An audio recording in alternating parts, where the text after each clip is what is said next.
दोस्तों, आज सुनाने वाले हैं एक बेहद ही खौफनाक हॉरर कहानी जिसे सुनकर आपको बेहद डर लगने लगेगा। तो चलिए सुनते हैं। राम एक विदेशी भारतीय था जो कई सालों से विदेश में रहता था।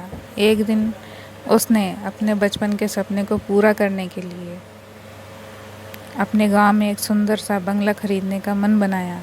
उसने एक पुराना लेकिन भव्य बड़ा बंगला देखा जो बरसों से वीरान पड़ा था। आसपास के लोग ने बताया कि उस बंगले के रास्ते में भी कोई जाना पसंद नहीं करता और वह बंगला बहुत ही सस्ते में मिल रहा था। बिना किसी देरी के राम ने उसे खरीद लिया। बंगला वास्तव में बहुत ही विशाल था, लेकिन गांव के लोग उसे भूतिया बंगला कहकर बुलाते थे। राम ने इन सब बातों को अंधविश्वास मानकर नज़रअंदाज कर दिया। उसने अपने बचपन के दोस्तों को बुलाकर पार्टी की योजना बनाई और बंगले में पहली रात ठहरने का फैसला किया। पहली रात को ही बंगले में अजीबोगरीब घटनाएं होने लगी। राम और उसके दोस्त बंगले के अंदर घुसते ही ठंड की अजीब सी लहर महसूस करने लगे, जबकि बाहर का मौसम सामान्य था। फिर उन्हें किसी के रोने की आवाज़ें आने लगी, लेकिन जब उन्होंने देखा तो वहाँ कोई नहीं था। रात जैसे जैसे गहरी होती गई, बंगले की दीवारों पर खून के धब्बे दिखने लगे। राम के दोस्त डर के मारे कांपने लगे, भागने की कोशिश की, लेकिन जैसे ही उन्होंने दरवाज़ा खोला वह दरवाज़ा अपने आप बंद हो गया। अब वे सब बंगले के अंदर फंस चुके थे। उन्हें पता चल गया कि इस बंगले में एक परिवार की रहस्यमयी तरीके से मौत हो गई थी।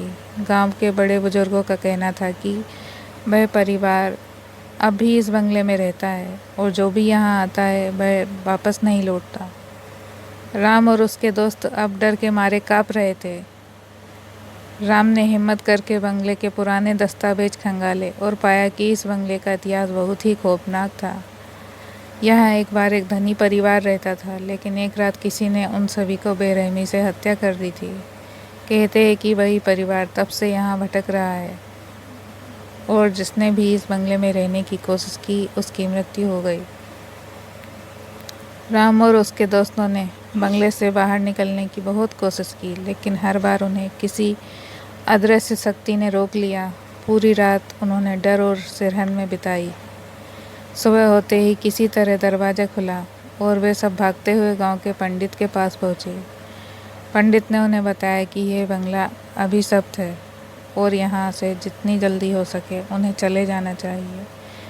राम ने उस बंगले के छोड़ने का मन बनाया और हमेशा के लिए यहाँ से जाने का फैसला किया।